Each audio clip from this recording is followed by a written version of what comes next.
changed, and it was so wonderful. My life changed, there is no more anxious in me. I will enjoy my whole life, all because of the spirit of Christmas.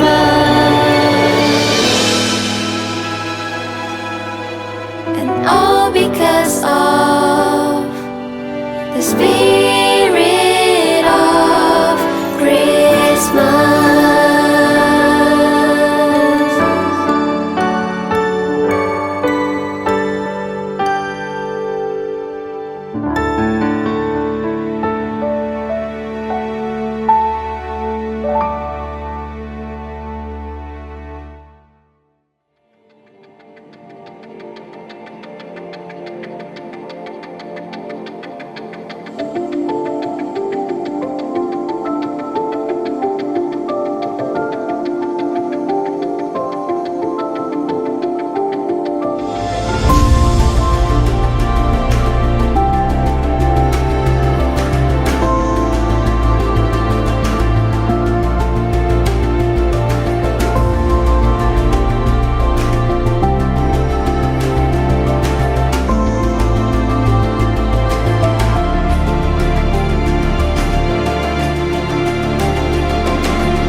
Dengan segenap hati kami, hidup kami, jiwa kami, bahkan dengan apa yang kami miliki Tuhan, kami mau katakan Tuhan, kami mau menyenangkan Engkau ya Tuhan.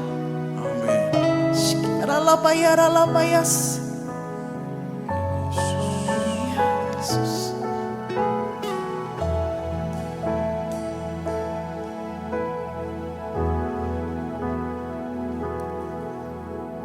Tuhan, ku mau menyenangkan-Mu.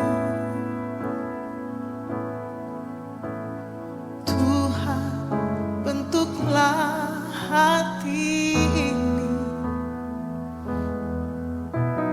jadi bejana untuk hormat-Mu. Cemerlang bagai emas murni. Tuhan, ku serahkan hatiku, semua kami persembahkan, semua ku berikan padamu. Kuduskan hingga tulus selalu, agar aku menyenangkan-Mu, menyenangkan-Mu, senangkan-Mu. Hanya itu kerinduanku, menyenangkan-Mu, senangkan hatimu. Hanya itu kerinduanku. Kita yang siap menyenangkan Tuhan, berikan tepuk tangan kemuliaan bagi Tuhan Allah kita. Mari nyatakan, Tuhan, ku mau menyenangkan-Mu. Tuhan, bentuklah hati ini jadi bejana untuk hormat-Mu. Cemerlang bagai emas murni. Kami berserah, Tuhan, ku serahkan Hatiku, semua kami persembahkan, semua ku berikan padamu. Kuduskan hingga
benar Tuhan bahwa Tuhan adalah Tuhan yang selalu menyertai kami. Tak pernah sedetik pun Kau meninggalkan kami. Seringkali kami tidak setia, seringkali kami gampang mundur. Tapi satu hal, Tuhan tetap setia, Tuhan selalu bersama kami. Terima kasih untuk worship night yang diberkati Tuhan. Bukan karena acara, program, fasilitas, bahkan bukan pembicara. Tapi ibadah ini berarti karena Tuhan Yesus ada bersama kami. Itu cukup dan segala-galanya. Sekarang Tuhan lepaskan firman yang tajam, yang lebih tajam dari pedang bermata dua manapun di tengah-tengah kami semua. Sementara firman disampaikan, hamba berdoa yang lemah dikuatkan, yang sakit disembuhkan, yang jatuh diangkat kembali, yang kekurangan diberkati. Tapi lebih penting dari semuanya itu adalah supaya kami bisa mengenal karaktermu, pribadimu dan jalan-jalanmu. Karena itu lebih penting daripada apapun, supaya ketika kami kenal Tuhan, kami bisa menghadapi semua musim kehidupan dengan selalu berjalan makin lama makin kuat untuk menghadap Tuhan di Sion. Berbicaralah, hamba-Mu terbatas, hamba tidak memiliki apapun, bukan siapapun, semua yang ada pada hamba-Mu itu memang benar-benar datang hanya karena kemurahan Tuhan. Tapi keterbatasan hamba-Mu tidak mengurangi atau menghambat untuk Engkau bersuara. Terima kasih hadirat-Mu ada di sini. Bersuaralah firman yang praktis, yang sederhana, yang dapat dimengerti oleh setiap kami. Hamba berdoa sementara firman-Mu disampaikan, langit di kepala kami terbuka untuk kami bisa mendapatkan pewahyuan yang datangnya dari Tuhan. Dan itu mengubahkan kami. Kami janji semua hormat, pujian, kemuliaan, pengagungan, kebesaran, kejayaan dari kekal sampai kekal hanya bagi nama-Mu saja. Dalam nama Tuhan Yesus yang siap diberkati, mendengar firman dan melakukannya. Mari katakan amin, amin, amin. Silakan duduk kembali. Shalom Bapak Ibu. Ini satu anugerah untuk ada di Gereja Best Surabaya. Thank you kakak senior, orang yang saya hormati, Pastor Frankie Maukar. Ya, tentunya beliau orang senior sekali ya. Jadi saya belum apa-apa ya, masih kecil. Saya sering dengar nama Bapak dan bahkan bukunya Pak Frankie itu salah satu buku yang kemudian banyak menginspirasi saya. Namanya Pencuri Tahta. Itu saya nggak tahu itu ditulis kayaknya sebelum Indonesia merdeka kali Pak ya. Nggak, artinya sudah lama sekali lah ya. Kayaknya sudah tegang sekali. Saya kayak di gedung pengadilan deh. Udah disorot begini, saudara tegang. Nah, perkenalkan nama saya Rubin Ong. Ya, saya tinggal di Kota Tangerang. Ya, ada di Gereja El Shaddai Injil Sepenuh. Saya salah satu tim apostolik, ya jadi memang banyak berputar di mana-mana, lebih fokus ke pelayanan generasi. Saya juga aktif di yayasan namanya Indonesia Sejahtera, namanya ISRA. Ya, itu ada beberapa hamba Tuhan, ada Pastor Jonathan Patiasina, ada Pastor Cornelius Wing, kalau di Surabaya ada Pastor Ona Tahapari dan beberapa yang lain ya. Kalau Bapak Ibu pernah dengar ini, ya oke. Nah, tanpa menggurui sok tahu, tapi ini adalah hal yang buat saya sebuah kepercayaan boleh ada di Gereja Best. Terakhir saya datang sebelum COVID, ya kalau nggak salah Bapak Ibu masih di Mayapada, dan itu pengalaman tidak pernah saya lupakan dengan Pak Daeng, sebab kita terjebak di lift yang mati. Ya kira-kira ada 10 menit di lift, bayangkan. Ya, itu kita sudah pandang-pandangan saja udah, ya kan? Coba bayangkan, handphone sinyal nggak ada, kemudian udah begitu turun ternyata satpamnya bilang, saya pikir nggak ada orang, karena memang sudah dimatikan. Cuman saya bilang, Pak, kalau mau matikan lift, tolong cek semuanya clear, nggak ada. Nah itu, saya sampai berkata, Pak Deng, ini kalau nggak ketolong, besok kita masuk Jawa Pos. Bayangkan, 2 pendeta mati di lift. Kan ke elit banget ya. Mestinya mati di ladang misi itu ke elit ya. Ini mati di lift karena kehabisan nafas. Nah, itu saya nggak pernah lupa untuk khotbah di Best Mayapada.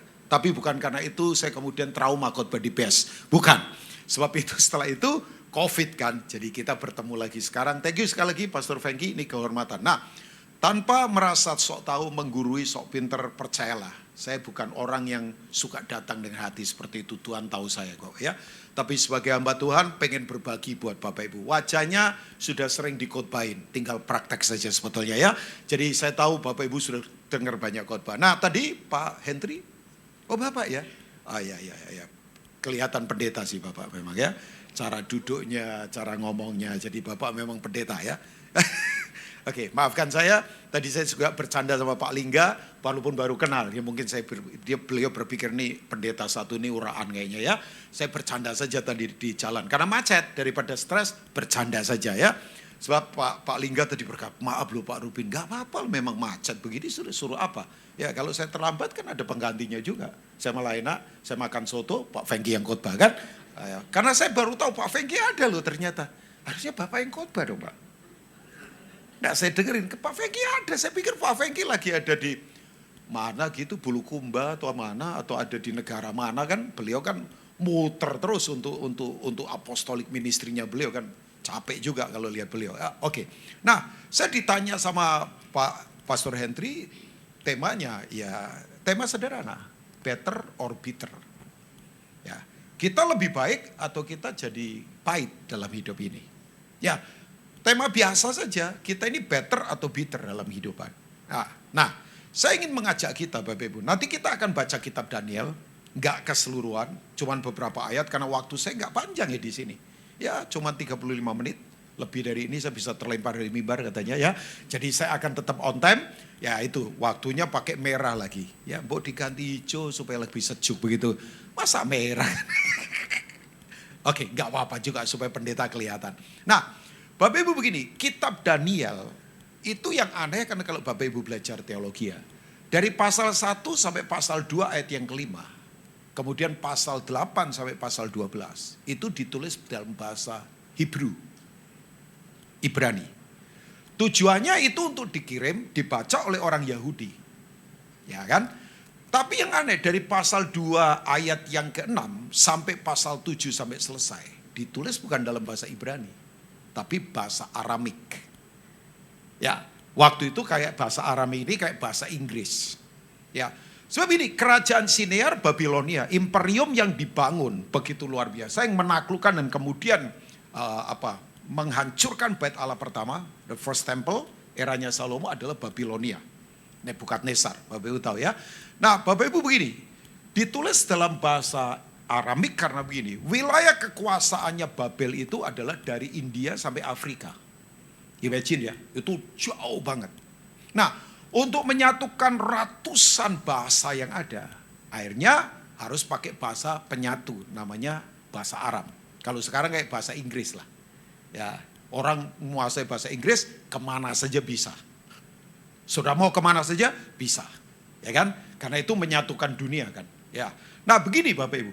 Tapi yang luar biasa, justru menurut para ahli teologi ya, ini saya baca ya Bapak Ibu, bukan sok-sokan karena saya bodoh, saya harus banyak baca. Nanti kalau nggak baca, khotbah nggak jelas, asal ngomong saja. Ya belajar lah, ngulik, baca, dengar dari para senior, belajar ya. Tapi bukan ini intinya, tapi nanti saya beritahu intinya untuk kita praktekkan dalam kehidupan begini Bapak Ibu. Pusat dari kitab Daniel yang aneh itu justru di pasal 3. Itu menurut para pakar teologi hebat. Oh, peristiwa yang lain luar biasa, tapi pasal 3 itu adalah the center dari kitab Daniel, pusatnya ada di situ. Kenapa kok ditulis dalam bahasa Aram di pasal 2 sampai pasal 7? Karena disitulah Tuhan show up. Tuhan lagi menyatakan dirinya siapa. Ya, kalau pasal 8 kan berisi nubuatan apokaliptik tentang end times, ya akhir zaman seperti apa. Nah, Daniel ini adalah orang yang favornya luar biasa karena bisa melihat kedatangan Mesias pertama dan kedua, itu dia bisa lihat. Gunung 1 itu Mesias kedatangan pertama, Yesus datang sebagai manusia di eranya Romawi. Tapi dia juga bisa melihat kedatangan Yesus yang kedua kali. Cuman cekungan jaraknya, dia tidak bisa hitung. Nah itu nanti dikonfirmasi oleh kitab Wahyu yang kemudian Yohanes tulis itu ya. Bapak Ibu, saya nggak akan membedah ke sana. Tapi begini Bapak Ibu, justru di tengah semua peristiwa hebat, pasal 3 itu menjadi pusat hebatnya kitab Daniel. Nah Bapak Ibu begini, di pasal 3 itu luar biasa. Saya itu dalam anugerah Tuhan, Bapak Ibu lebih banyak dari saya kali pergi ya. Saya dalam anugerah Tuhan, itu dibawa Tuhan pergi ke banyak tempat. Dengan pemandangan bagus-bagus, untuk pelayanan.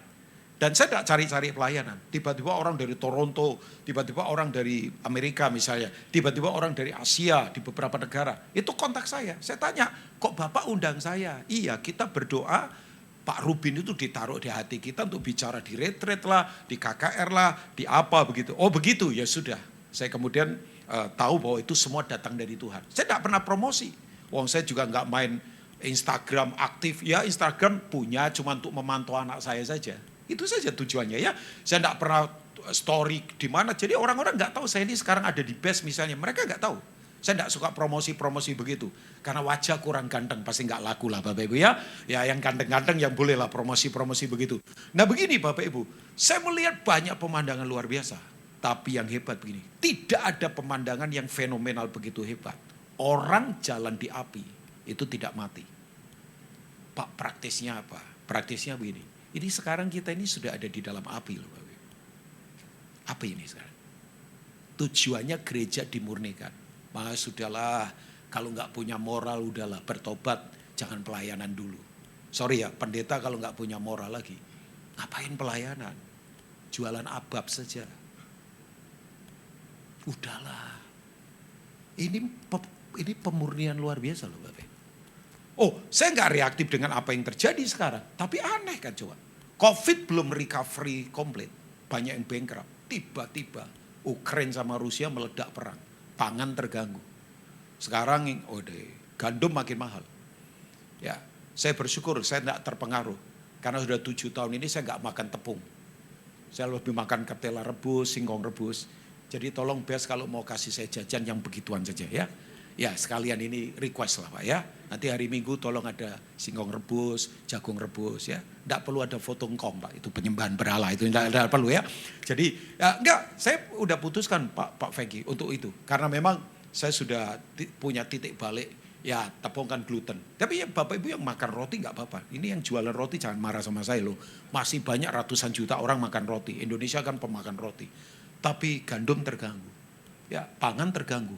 Ya katanya ribuan ton gandum itu sekarang terbelengklai di sana. Sudah susah keluar karena perang.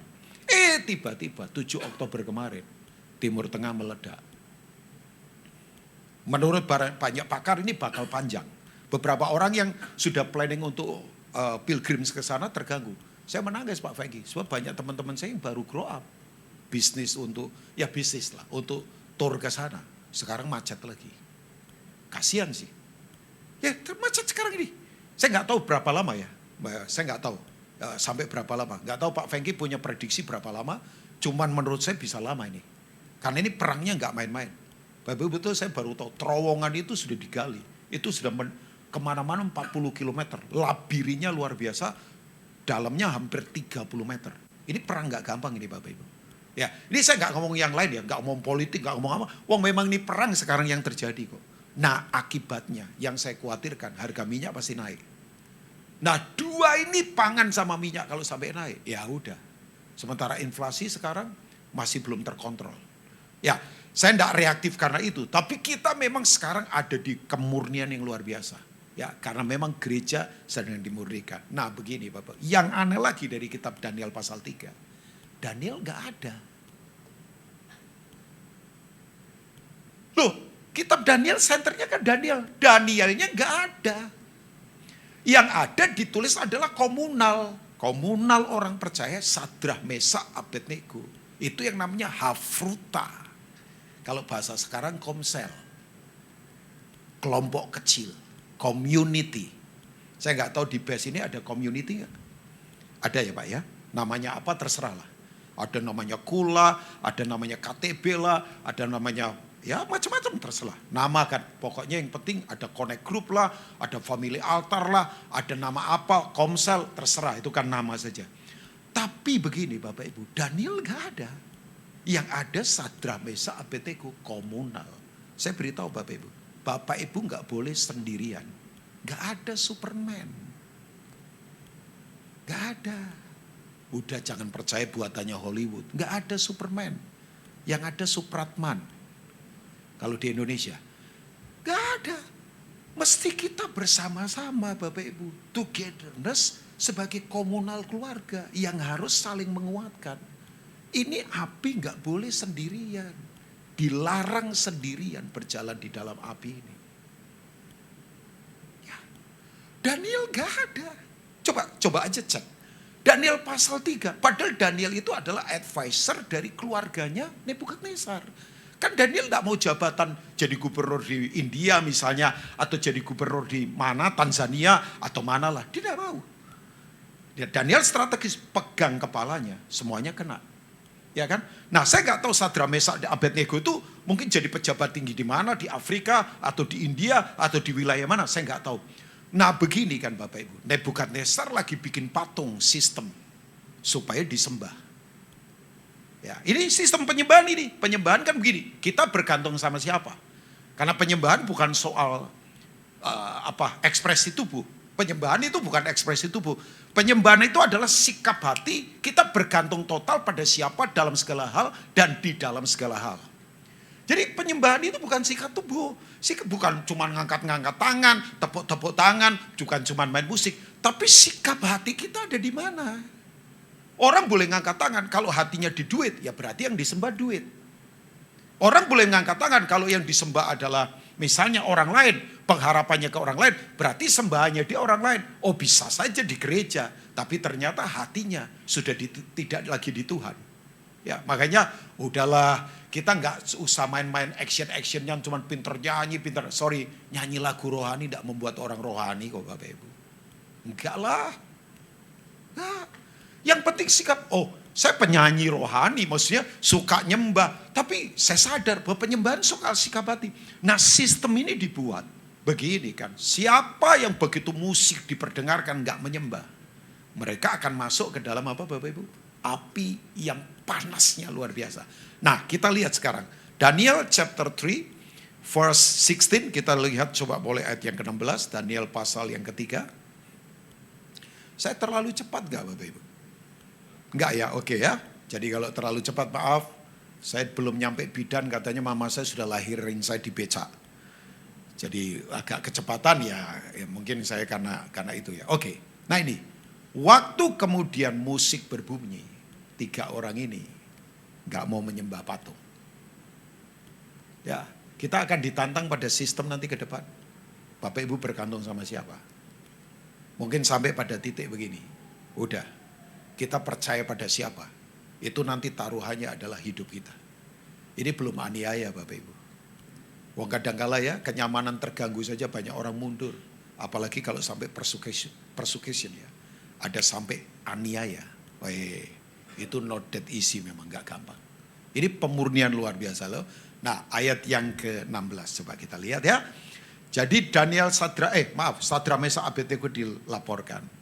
Nebukadnezar marah. Lalu Sadrak, Mesak, Abednego menjawab Raja Nebukadnezar, tidak ada gunanya kami memberi jawab kepada Tuanku dalam hal ini. Ayat 17. Ya. Jika Allah yang kami puja sanggup melepaskan kami, maka ia akan melepaskan kami dari perapian yang menyala-nyala itu dan dari dalam tanganmu ya Raja. Next.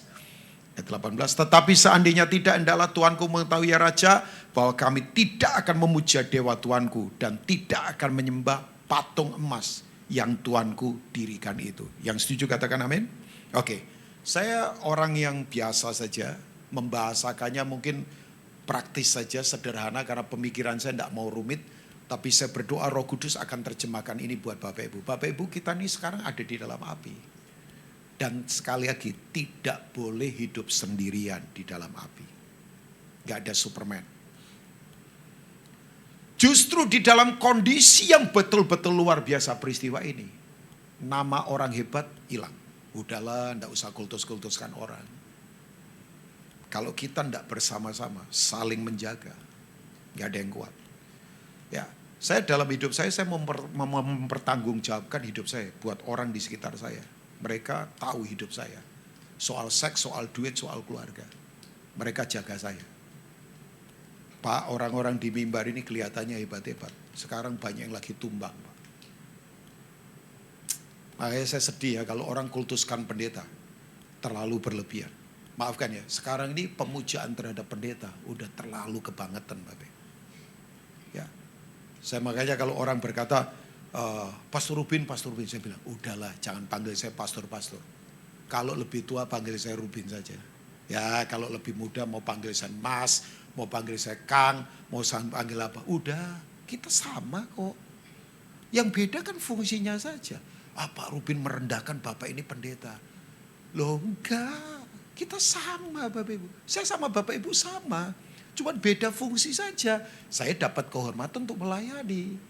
Ya kan, untuk khotbah. Nanti satu kali Bapak Ibu akan khotbah juga. Kalau Tuhan pakai kan, bisa. Saya kemarin ketemu Andre Pak. Ya Andre kan, saya tahu Andre lama lah. Cik Fang itu kan kakak-kakak senior kita. Cik Ivana, Bu Esther itu kan teman-teman lama saya. Saya ketemu Paul dulu di Vancouver. Paul kan dulu kuliah di sana kan. Saya ketemu, ya ampun sih begitu dengar Andre. Sekarang sibuk di BES kan. Jadi banyak dimuridkan sama Pak Fengki pelayanan. Saya sampai berkata, siapapun bisa dipakai Tuhan. Ya, makanya orang kalau rasa dirinya paling hebat, sementara yang lain enggak. Come on, semua bisa dipakai Tuhan. Yang setuju katakan amin. Tapi begini, kita enggak boleh sendirian. Berani enggak mempertanggungjawabkan hidup kita sama orang yang kita percaya di komunal kita. Lah kalau enggak gereja apa? Ya apa bedanya dengan klub sosial? Kan kita harus saling bertanggung jawab. Kata saling itu ditulis di Alkitab Perjanjian Baru 56 kali. Saling mengasihi, saling mendahulukan yang lain, saling memberi, saling mendorong maju, saling mendoakan, saling memberi salam. Bukan titip salam loh. Kalau titip salam nggak bertemu berarti ya. Nah itu kan sebuah pertanggungjawaban. Nah kembali lagi begini, ini di api begini. Kita nggak boleh sendirian. Harus kita betul-betul saling menjaga. Tapi begini Bapak Ibu. Di api seperti sekarang ini, tolong saya beritahu, jangan bawa bensin. Jalan di dalam api nggak boleh bawa bensin. Sombong, kepahitan. Sebab ini, semua yang gampang terbakar akan habis terbakar. Ya. Jadi begini, ini kan pemandangan fenomena luar biasa. Oh ya, saudara mungkin pernah lihat aurora, ada di Skandinavia sana. Saudara mungkin pernah lihat Niagara Falls, paling bagus itu dari Toronto. Kalau dari Buffalo, Amerika, oke lah. Tapi lebih bagus sih. Saudara mungkin lihat apalah, terserah, pemandangan luar biasa. Tapi pernah nggak ada lihat orang, bahwa orang jalan di dalam api, tidak mati? Tanya kakek kita, tanya om kita, tanya mungkin pendeta kita. Nggak ada orang jalan di dalam api, nggak mati kan? Nggak ada, coba. Elia turunkan api, tapi dia tidak jalan di dalam api. Musa lihat api, tapi dia tidak jalan di dalam api. Orang bisa jalan di bulan, pakai alat. Orang bisa jalan di dalam air, pakai alat. Alat apalah, scuba. Tapi yang namanya Sadrak, Mesak, dan Abednego, itu ada dalam api. Dan api tidak menghanguskan mereka. Yang percaya katakan amin. Oke, sebelum saya lebih lanjut lagi, kayaknya wajahnya kurang yakin. Ini Pak Rubin ngambil cerita H.C. Anderson ini kayaknya. Ya, oke, percaya enggak Daniel 3 itu betul-betul terjadi? Yang percaya coba angkat tangan. Yang enggak percaya enggak apa-apa juga. Oh masih ada juga yang enggak percaya, enggak apa-apa juga. Ya Pak Fengki perlu khotbah lebih keras lagi nih kayaknya ya. Oke, saudara percaya enggak Daniel 3 ini benar-benar terjadi? Loh, aduh Pak. Perlu banyak dibaptis ulang nih kayak Pak, beberapa Pak. Saudara yakin enggak Daniel 3, saudara yakin firman Tuhan itu terjadi ya dan amin? Gagal khotbah saya Pak. Masih ada yang gak angkat tangan deh. Oke. Saudara Kristen? Gak usah lah. Bapak Ibu begini. Mereka ada di api. Nah, sekarang saya mau beritahu beberapa hal. Untuk kita kuat jalan di dalam api. Apa sih yang dibangun oleh Sadrak, Mesak, Abednego? Itu kan. Yang pertama begini Bapak Ibu. Standar hidup kita memang beda dengan standar dunia. Beda. Kenapa tadi mereka berkata begini? Kan Nebukadnezar tanya, kamu gak mau menyembah patung yang aku dirikan ini? Tahu gak jawabannya? Bukan kurang ajar. Tuhan, untuk hal ini kami tidak bisa memberi jawab. Maksudnya apa? Karena begini, kalau mereka memberi jawab, nanti mereka bisa kompromi, Bapak Ibu. Makanya begini, untuk standar ini memang gak bisa lagi. Untuk memberi jawab, maksudnya begini, mereka bisa lah berdebat sama Nebukadnezar.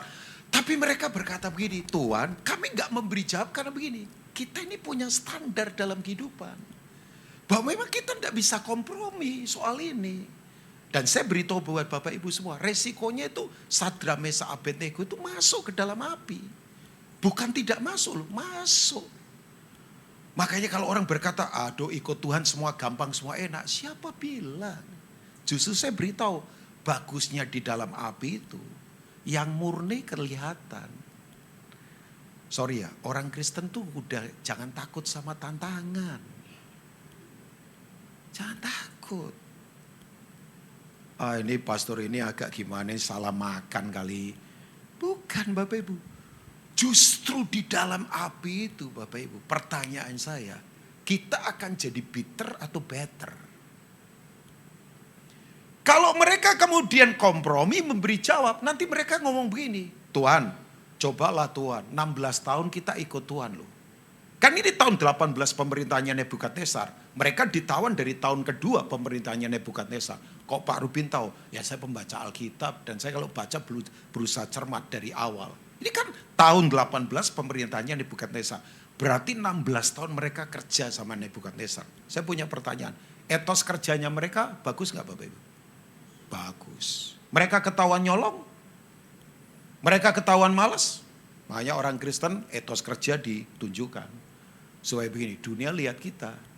Tidak perlu cuma ngomong pintar. Karena begini, kalau kita ngomong, dunia tutup telinga. Tapi kalau kita hidup benar, dunia tidak bisa tutup mata. Saya makanya mau begitu saja. Udah, saya nginjil, orang tutup telinga gak apa-apa.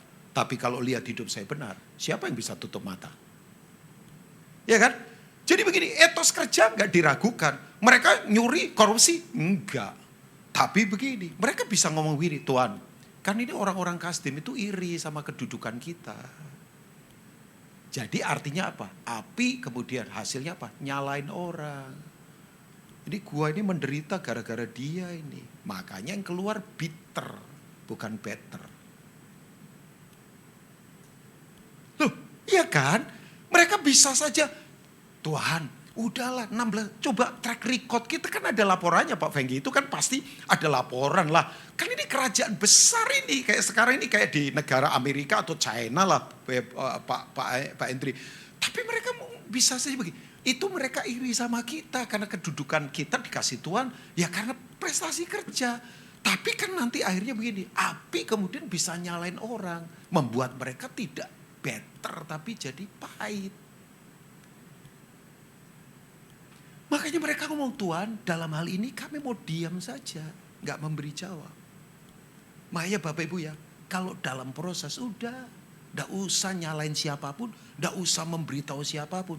Diam saja. Biar Tuhan yang tahu. Amin.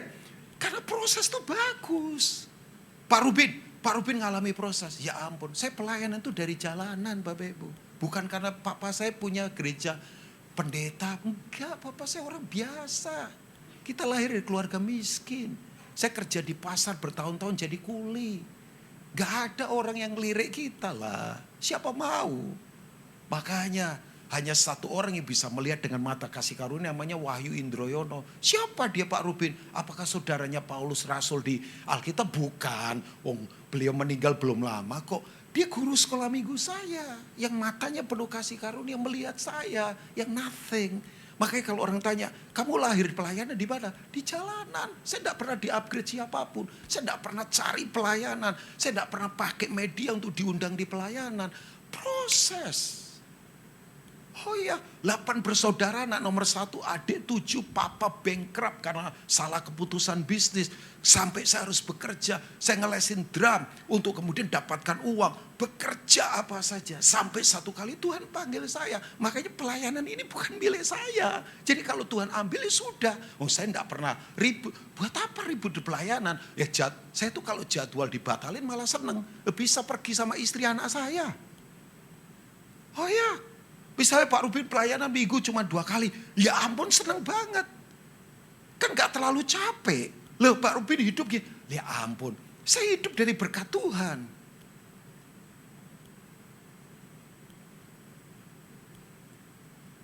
Enggak, saya merasa salah khotbah malam ini kayaknya. Memang jemaat best begini ya Pak ya. Tenang-tenang begitu. Kayaknya lagi nguji roh saya ini sesat atau tidak ini kayaknya ya. Pak Fengki juga dari tadi coba nguji terus sebetulnya ya. Karena lama mungkin nggak sama saya. Nggak bercanda loh Pak Fengki. Jangan dimarahin loh, saya turun dari sini ya Pak ya. Ya, oke. Nah Bapak Ibu begini Bapak Ibu. Oke, saya tahu Pak Fengki orang disiplin banget ya. Oke, nah ini dia. Jadi lupa ngomong apa. Begini Bapak Ibu. Kalau kita kemudian begini, komplain. Bisa saja mereka kompromi. Komprominya begini. Mereka ngomong begini, Tuhan boleh enggak Tuhan, kan sudah lama kerja. Kita jangan nyembah ya Tuhan. Ngangguk-ngangguk sedikit sajalah. Kan ada orang berkata, udahlah dosa-dosa kecil enggak apa-apa. Zaman edan begini kalau enggak kompromi, enggak dapat apa-apa. Mereka enggak mau. Pak, saya tahu Pak. Resiko ikut Tuhan itu memang gak gampang. Ya. Jadi sekarang ini kalau ada yang lagi diproses, tolong saya beritahu ya. Ngukur kemurnian emas paling bagus, itu lewat api. Pak Rubin jangan nakut-nakuti. Oh enggak, ini semua lagi di dalam api. Tapi enggak apa-apa, bagus. Tahu Bapak Ibu, memurnikan emas paling bagus supaya pasir-pasirnya keluar. Ya memang di api. Akan ketahuan siapa yang sesungguhnya. Ya, oh ya. Ya, jadi kalau sekarang ada yang berkata, Pak kita lagi berat ini. Udah, diam saja. Gak usah banyak ngomel, cynical, komplain. Udah diam. Ya, coba. Orang berkata begini, Pak Rubin, ini Sadra Mesa Abednego ini imannya kuat-kuat. Enggak juga tuh. Ya, ini di atas rata-rata kali. Enggak juga. Wong mereka juga punya pengharapan ditolong Tuhan loh. Tadi di ayat berapa itu? Kalau Tuhan menolong kami, dia sanggup tolong kami. Ayat berapa ya? 18 kali. Yang main piano bisa maju enggak ke depan? Karena waktu saya sudah hampir selesai. Sebentar, kita boleh main piano ya? Coba ayat yang ke-18 kali. Kalau Tuhan sanggup menolong, Tuhan tolong. Kalau enggak ya, coba lihat Bapak Ibu. Bapak Ibu mau better dalam kehidupan? Amin. Bapak Ibu mau better dalam kehidupan? Jangan bitter, jangan pahit. Udahlah, jangan nyalakan keadaan, situasi. Jangan. Bagus kok dibentuk itu. Ya. Loh, saya suruh nyanyi nih. Oh enggak ya. Ya itu bagus juga itu lagu itu ya. Oke. Nah ini ayat yang ke-17 berarti. Coba kita lihat ayat 17. Ini ayat 17 ya.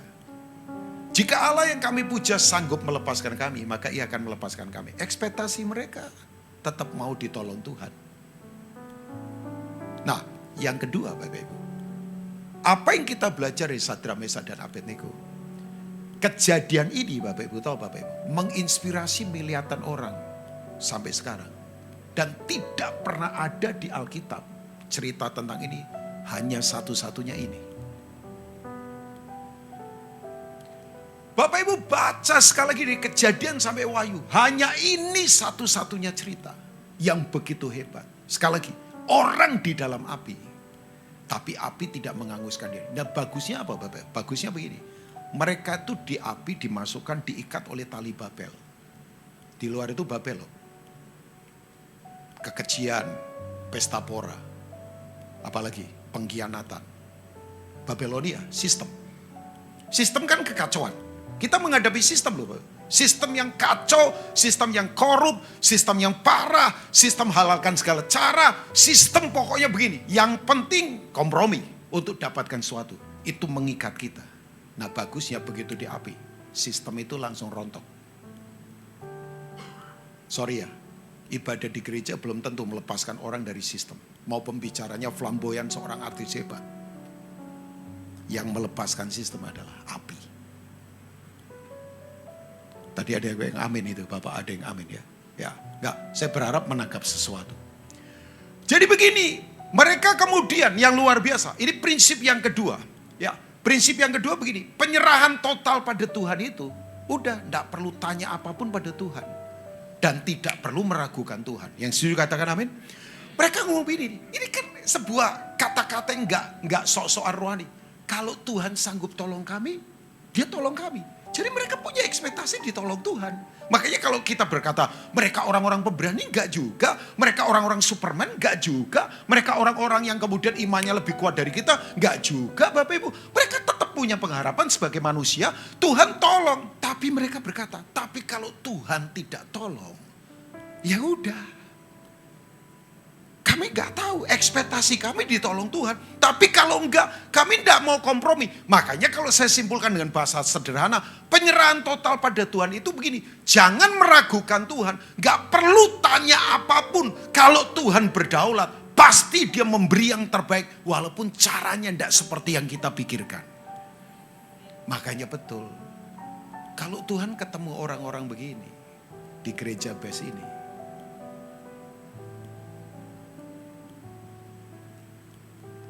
saya kemudian berkata, iya ya.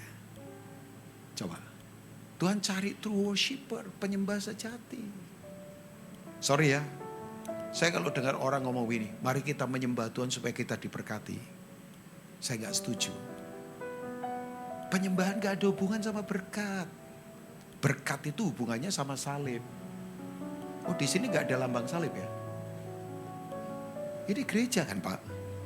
Oke. Gak apa-apa juga, gak harus ada lambang lah. Kan kita gak mainan lambang. Salib ada di hati kita. Kan saya cuma bercanda saja. Oke. Nah Bapak Ibu ini. Galatia 3 ayat 13. Yesus jadi terkutuk supaya berkat Abraham turun ke kita. Kalau berkat itu urusannya salib. Tapi kalau penyembahan urusannya apa? Perubahan karakter. Sorry to say ya. Orang sombong gak bisa nyembah Tuhan. Karena penyembahan itu adalah perubahan karakter. Saudara kalau di hadapan tata raja, berani saudara kemudian begini-begini seenaknya bisa. Coba lihat ke Keraton Jogja ya. Itu abdi dalam itu ngayo sepeda berkilo-kilo. Gaje ya udah, mereka ngabdi, abdi dalam.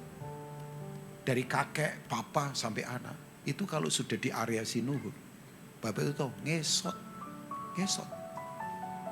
Kalau kasih apa ke sultan, keluar lagi ngesot dan gak boleh membelakangi sultan. Ya kita ndak harus begitu. Tapi itu artinya apa? Sikap hormat. Pak kita kan hormat, kita ngangkat tangan. Sorry ya, bukan ngangkat tangan. Lah kalau nyembah tetap bohong di luar, tetap licik, bisnisnya tetap kotor. Maafkan saya, gak ada kehormatan.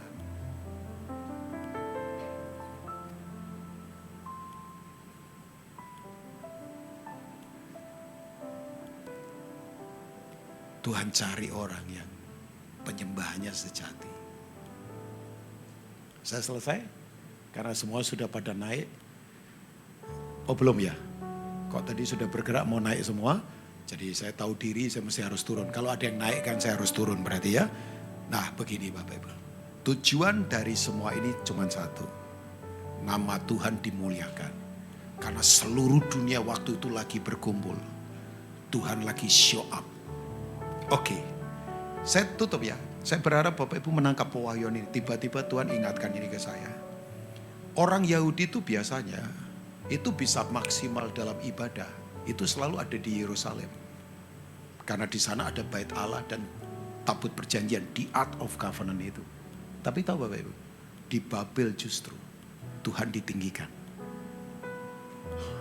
Di Babel. Nebukadnezar sebagai penguasa imperium waktu itu seluruh dunia berkata, langsung announce, siapa yang menghina Allahnya Sadra, Mesak dan Abednego, rumah akan dirubuhkan, mereka akan dimasukkan ke penjara, mereka tidak boleh menghina Tuhan yang begitu luar biasa. Itu terjadi di mana? Di Babel. Artinya begini, Bapak Ibu orang pikirkan begini, oh Tuhan dimuliakan hanya di gedung gereja, oh Tuhan dimuliakan hanya di tempat-tempat tertentu. Enggak, di kantor kita, di sistem yang parah seperti apapun. Kalau Tuhan ketemu orang-orang yang hatinya murni, Tuhan akan ditinggikan, Tuhan akan dimuliakan, Tuhan akan dibesarkan. Kita berkata, Pak saya ada di sistem yang parah. Gak apa-apa. Karena cara main kita beda kan. Di Babilonia Tuhan ditinggikan. Saya nggak tahu saudara sekarang sedang berkata, Pak, kita ada di sistem yang korup, yang susah. Orang di kantor saya mungkin main cara-cara kasar. Orang sekeliling saya main cara-cara duniawi. Oke. Tapi toh tetap kalau Tuhan ketemu hati yang betul-betul tulus murni, Tuhan tetap bisa ditinggikan lewat hidup kita. Tidak perlu harus ada di Yerusalem. Tidak perlu harus ada bait Allah dulu. Gak perlu. Kan kita bait Allah. Yang setuju katakan amin Bapak Ibu. Dan Tuhan ditinggikan di situ. Jadi begini. Oke, keluar dari tempat ini. Saya tahu keadaan tidak gampang. Tapi mari belajar seperti Sadrak, Mesak, dan Abednego. Inspirasi mereka begitu luar biasa. Coba saya tanya, Sadrak, Mesak, Abednego masuk ke api gak Bapak Ibu? Masuk. Masuk ke api Bapak Ibu? Masuk, bukan gak masuk loh. Ya, tapi yang luar biasa, justru itu terjadi demonstrasi. Sampai raja yang begitu berpengaruh, kaget luar biasa. Terus kemudian berkata, Sadrak, Mesak, Abednego, kalian baik-baik. Keluar sekarang. Sayang ya, Sadrak, Mesak, Abednego gak suka bercanda sih. Kalau saya ngomong, enak saja, lu suruh kita masuk, kita kemudian suruh keluar. Gantian lu yang masuk, ketemu kita di dalam. Loh, kalau saya bro, saya ngomong begitulah ya. Kamu yang masuk, gantian kita ngobrolnya di dalam kan. Ternyata gak berani juga, itu penguasa hebat ada di dalam api. Saya beritahu, dunia ketakutan dengan api, dunia ketakutan dengan tantangan. Orang-orang Kristen di best, kita akan hadapi semua tantangan. Kita akan berkata begini, siapakah yang memisahkan kita dari kasih Kristus? Pedang, kelaparan, penganiayaan. Tidak bisa memisahkan kasih Kristus dari hidup kita. Itu kekristenan, tantang semua haris. Halo? Amin? Tantang semua haris. Jangan gara-gara uang mundur dari pelayanan. Jangan gara-gara hanya gesekan. Kemudian gak semangat loyo. Gara-gara situasi gak apa. Mengurung diri. Come on. Di mana kekuatan Tuhan? God bless you. Tuhan memberkati semua. Amin buat firman Tuhan. Mari kita bangkit berdiri bersama-sama. Oh. Jesus. Saya suka lagu itu yang membelah laut itu pakai kunci apa? Ya, maafkan saya ya Bapak Ibu. Saya nggak pernah nyanyi lagu ini, tapi tiba-tiba lagu ini muncul di kepala saya. Ya, ada. Yang membelah laut, yang teduhkan badai, yang mustahil pun terjadi karena kuasa-Mu yang pegang hidupku, yang buka jalan bagi. Tolong minta perkara-perkara yang mustahil karena Tuhan kita dahsyat. Jangan yang biasa-biasa. Ya. Mari nyanyikan sebagai lagu profetik. Yang membelah laut, yang teduhkan badai. Amin. Yang mustahil pun terjadi karena kuasa-Mu yang pegang hidupku, yang buka jalan bagiku. Kau pembuat mujizat terjadi. Mari angkat tangan bersama. Ya. Yang membelah laut, yang teduhkan badai, yang mustahil pun terjadi karena kuasa-Mu yang pegang hidup. Amin. Yang buka jalan bagiku. Kau pembuat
setiap kami orang percaya, kami tidak takut lagi akan api, karena itulah yang menyucikan dan memurnikan setiap kami, Tuhan. Kami berbeda dengan orang dunia, karena kami dipilih Tuhan untuk berbeda dengan dunia. Bahkan kami menjadi terang bagi dunia-dunia ini. Terima kasih Bapa. Kami telah mendengar kebenaran firman Tuhan.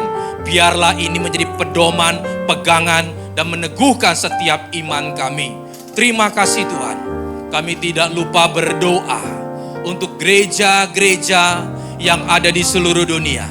Bagi para hamba Tuhan sampai kepada semua jemaatnya.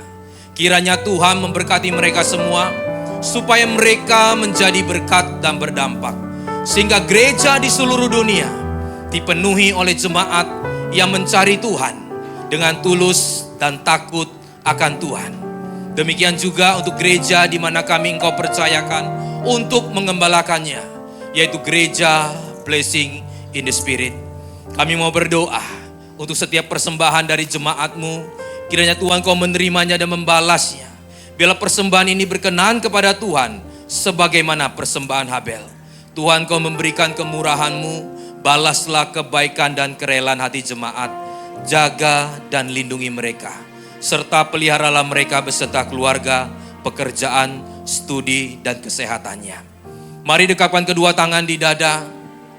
Untuk menerima berkat itu pasti, tetapi jauh lebih sulit saat berkat itu kita terima. Apakah kita tetap menjaga hati kita? Kita menjadi orang yang rendah hati, murah hati, dan mengasihi Tuhan dan mengasihi sesama. Oleh karena itu firman Tuhan katakan, jagalah hatimu dengan segala kewaspadaan, karena dari situlah terpancar kehidupan. Jadilah berkat dan terimalah berkat rahmat anugerah dari Allah Bapa di surga, di dalam Putra Tunggalnya Yesus Kristus yang telah mati bagi dosa-dosa kita. Dan Dia bangkit pada hari ketiga, sehingga kita sembah Tuhan Allah yang hidup, dan di dalam persekutuan dengan Roh-Nya yang kudus yang akan menyertai kita dari sekarang sampai selama-lamanya. Mari bersama-sama angkat tanganmu.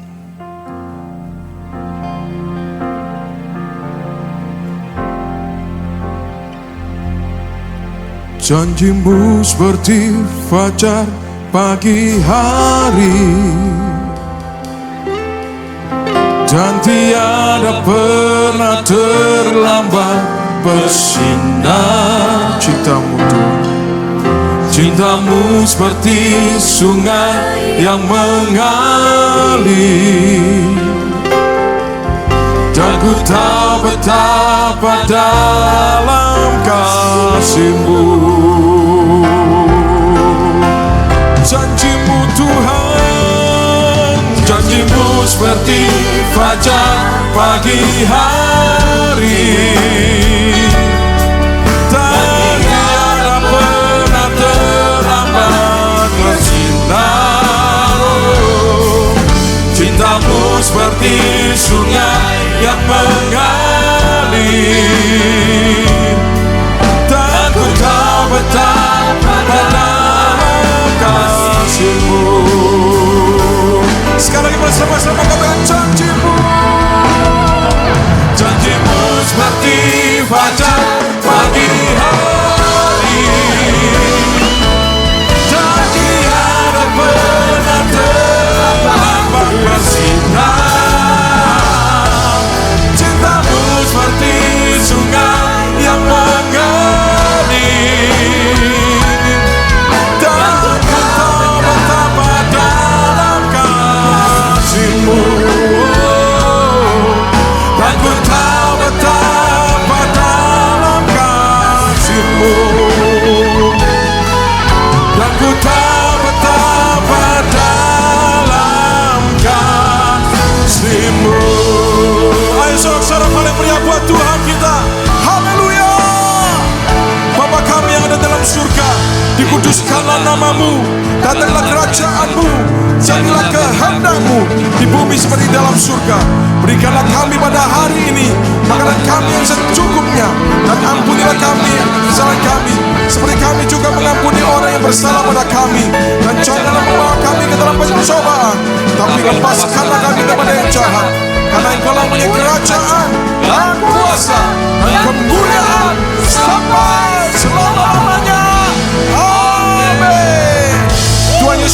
Bapak Ibu Saudaraku semuanya, puji Tuhan. My life changed, I am happy and grateful. My life changed and it was so wonderful.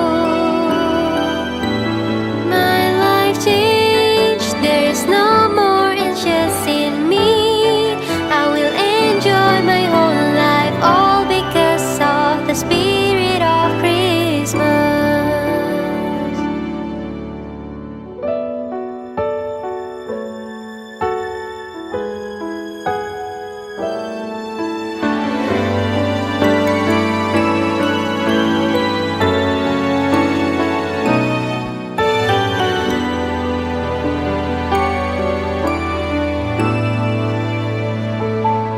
My life changed, I am happy and grateful. My life changed and it was so wonderful. My life changed, there is no more anxious in me. I will enjoy my whole life all because of the spirit of Christmas.